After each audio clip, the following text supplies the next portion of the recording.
आदमी पार्टी और ज्यादा मुखर हो जाएगी इन तमाम आरोपों को लेकर, संजीव झा?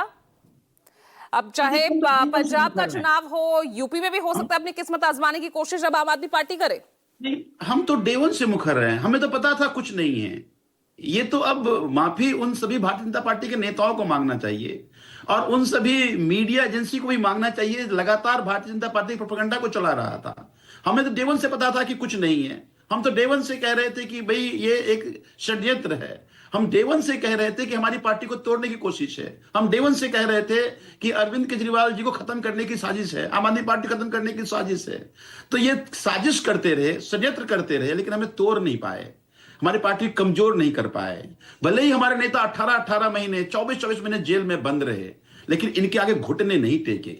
तो मुझे लगता है कि आजाद भारत में आपको यह भी एक पहला इतिहास मिलेगा, वरना एक नोटिस मिलते ही भारतीय। लेकिन आपसे आपकी दिल्ली तो छीन ली ना संजीव झा। अब चाहे षड्यंत्र हो, साजिश हो, अब आपके कहे अनुसार दिल्ली के देखिए, जनतंत्र में जनता मालिक है। जनता के बीच में भ्रम पैदा किया गया और जनता के सामने सच है, और जनता के सामने, देश के सामने सच है। और देश की जनता तय करेगी कि षड्यंत्र वालों के साथ खड़ा होना चाहिए या ईमानदार लोगों के साथ खड़ा होना चाहिए। और मुझे पूरा विश्वास है कि देश की जनता ने भी हमेशा न्याय किया है।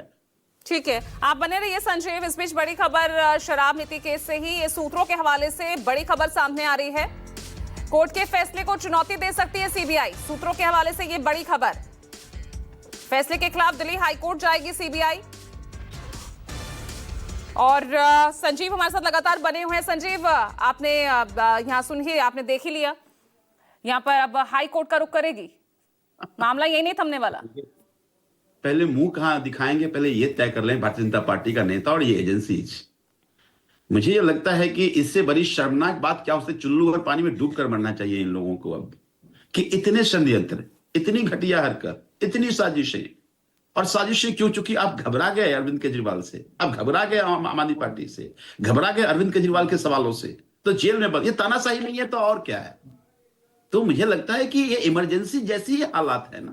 क्या इससे देश मजबूत होता है?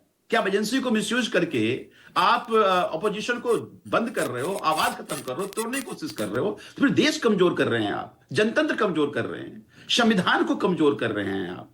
तो मुझे लगता है कि ऐसे व्यक्ति जो इस देश को कमजोर करे, जनतंत्र को कमजोर करे, ऐसे व्यक्ति को बर्दाश्त नहीं करना चाहिए। और मुझे यह लगता है कि अब मुंह छुपाने के लिए कुछ भी बात करेंगे तो कर रहे हैं। राजीव, अब